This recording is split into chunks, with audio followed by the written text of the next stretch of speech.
9 నెలలు కూటమి ప్రభుత్వం అధికారంలోకి వచ్చి ఈ 9 నెలల కాలంలో సూపర్ 6 లేదు, 7 లేదు, ఏం లేదు. అబద్ధపు హామీలు చెప్పి అధికారంలోకి వచ్చి ఏంటయా 9 నెలల నుంచి కూడా చూస్తున్నాము, ఒకటి కూడా నెరవేర్చట్లేదు, మీరు చెప్పిన హామీలన్నీ కూడా ప్రస్తావనే చేయట్లేదు అని ఎవరైనా ప్రశ్నిస్తే ఏం సాకులు చెప్తున్నారు? ఇదంతా వాళ్ళు ఈరోజు అధికారంలో ఉండి కూడా చేయకపోవడానికి కారణం, చేయలేకపోతున్నందుకు కారణం మా నాయకుడు జగన్మోహన్ రెడ్డి గారని సాకులు చెప్తూ కాలయాపన చేస్తున్నటువంటి విషయం మీ అందరికీ తెలుసు. అలాగే ఇది ఏంటి అని ప్రశ్నిస్తే ఏ విధంగా అక్రమ కేసులు కట్టి అక్రమ అరెస్టులు చేసి ఏ విధంగా జైలు పాలు చేస్తున్నారో మనం చూస్తున్నాం. ఈరోజు మా చిలకలూరుపేట నియోజకవర్గానికి సంబంధించినటువంటి YSR Congress party social media activist అయినటువంటి దళిత ముద్దుబిడ్డ మా రాకేష్ని ఏ విధంగా అక్రమ కేసులు పెట్టి జైలుకి ఈడ్చారు అనేది మీరు చూస్తూ ఉన్నారు. దాని గురించి నేను వివరంగా చెప్తా. రాకేష్ని వారి కుటుంబ సభ్యులతో పాటు మా నియోజకవర్గ సభ్యులందరూ కూడా ఈ రోజున పరామర్శించడానికి రావడం జరిగింది. రాకేష్కి ధైర్యం కూడా చెప్పడం జరిగింది. ఒక్కసారి మనం ఏ విధంగా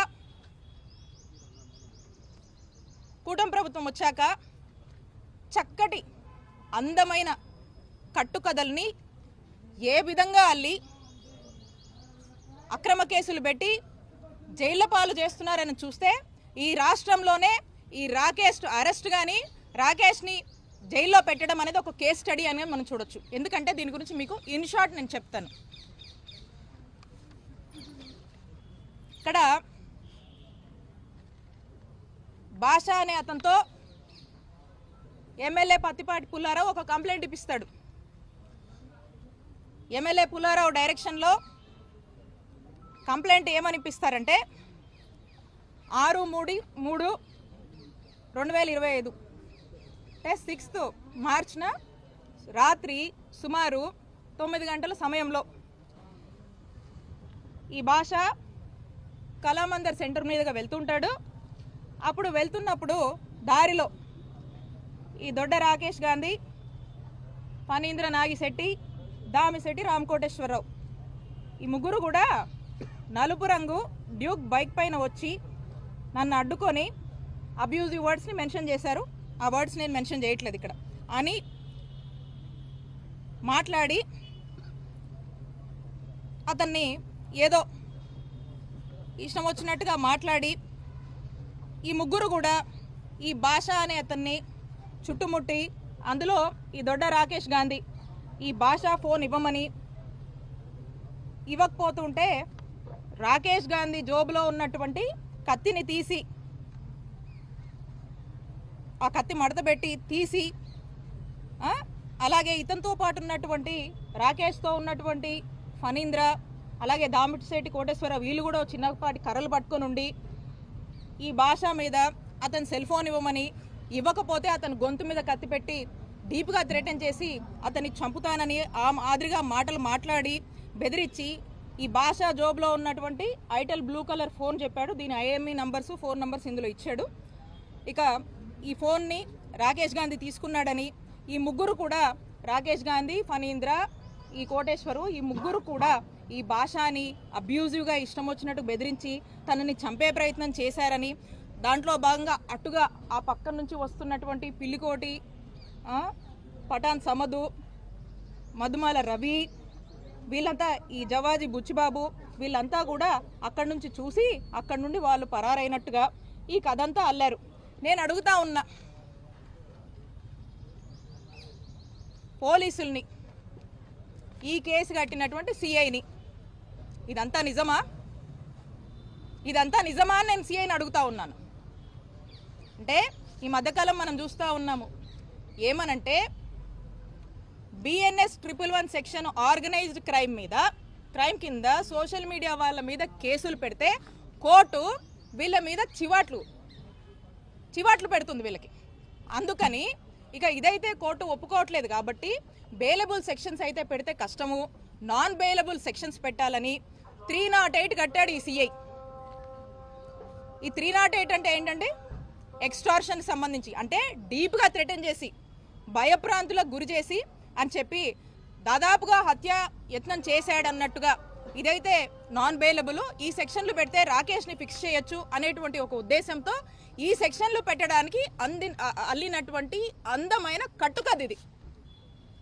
అయితే దీంట్లో వాస్తవాలు చూస్తే, వాస్తవాలకు మనం కనుక వెళ్తే 9 గంటలకి కళామందిర్ సెంటర్ చిలుకలూరుపేటలో ఇది జరిగింది అని చెప్పి ఈ కట్టుకథ అల్లారు. దీనికి సాక్షాత్తం ఆధారాలు ఉన్నాయి. ఏమనంటే ఈ 9 గంటలకి ఇక్కడ చూడండి, ఈ 9 గంటలకి రాకేష్ అనే వ్యక్తి విజువల్స్, ఇతను గుంటూరు ఇంట్లో ఉన్నాడు. 9 గంటలకి ఇగో సీసీ ఫుటేజ్లో టైమింగ్ కూడా ఉంది చూడండి. 9 గంటలకి గుంటూరులో ఉన్నాడు. 9 గంటలకు గుంటూరులో ఉన్నటువంటి సాక్ష్యాధారాలు ఇవి. అంటే 9 గంటలకు గుంటూరులో ఉన్నాడు, కళామందిర్ సెంటర్కి ఎట్లా రీచ్ అవుతాడు, కళామందిర్ సెంటర్లో ఎలా తేలుతాడు? ఇదే కాదు, ఈ ముందు రోజు లేడు. ఈ కూటమి ప్రభుత్వం ఏర్పడ్డాక 9 నెలల నుంచి తనను రకరకాలుగా హింసిస్తున్నారని చెప్పి ఈ అబ్బాయి బయట ఉంటున్నాడు. అండ్ ఆ ముందు రోజు కూడా ఆ అబ్బాయి గుంటూరులోనే ఉన్నాడు. పైగా ఆ 2 రోజుల్లో కూడా నేను పాల్గొన్నటువంటి కార్యక్రమంలో, నేను అటెండ్ అయినటువంటి మీటింగ్స్లో మాతో పాటే ఫాలో అయ్యాడు. అలాగే ఇందులో మెన్షన్ చేసినటువంటి మరొకరు ఫణీంద్ర. ఈ ఫణీంద్ర నాగిశెట్టి అనేవాడు 9 అప్పుడు సెలూన్లో హెయిర్ కట్లో ఉన్నాడు. ఇది సెలూన్కి సంబంధించినటువంటి వచ్చినటువంటి ఫుటేజ్ మనకి. 9 హెయిర్ కట్లో ఉన్నవాడు, ఫుటేజ్ అవైలబుల్ ఉంది, ఇంత ఎవిడెన్సెస్ ఉన్నాయి. ఎలా కళామందిర్ సెంటర్లో పార్టిసిపేట్ చేస్తారు దీంట్లో? అలాగే ఈ దామిశెట్టి కోటేశ్వర్ అనే అతను హైదరాబాద్లో ఒక ఉద్యోగం ఎత్తుకొని అక్కడే ఉంటున్నాడు. అక్కడ తన ఉద్యోగంలో ఆఫీస్లో ఉన్నాడు. దాని ఎవిడెన్సెస్ కూడా ఉన్నాయి. ఈ ముగ్గురు కళామందిర్ సెంటర్లో ఈ విధమైనటువంటి ఎక్స్టార్షన్కి పాల్పడ్డారని చెప్పి నాన్ బెయిలబుల్ సెక్షన్స్ పెట్టి ఈ విధంగా హింసిస్తున్నారు. కూటమి ప్రభుత్వం ఏర్పడిన దగ్గర నుంచి కన్నా మనం చూస్తుంటే ఇప్పటికీ 16 కేసులు ఈ రాకేష్ గాంధీ మీద వేరు ప్రాంతాల్లో ఎక్కడెక్కడో ఏవో కంప్లైంట్స్ అట ఇచ్చారట, ఉన్నాయట. అందుకని ఇప్పుడు ఇతన్ని హింసించాలంట.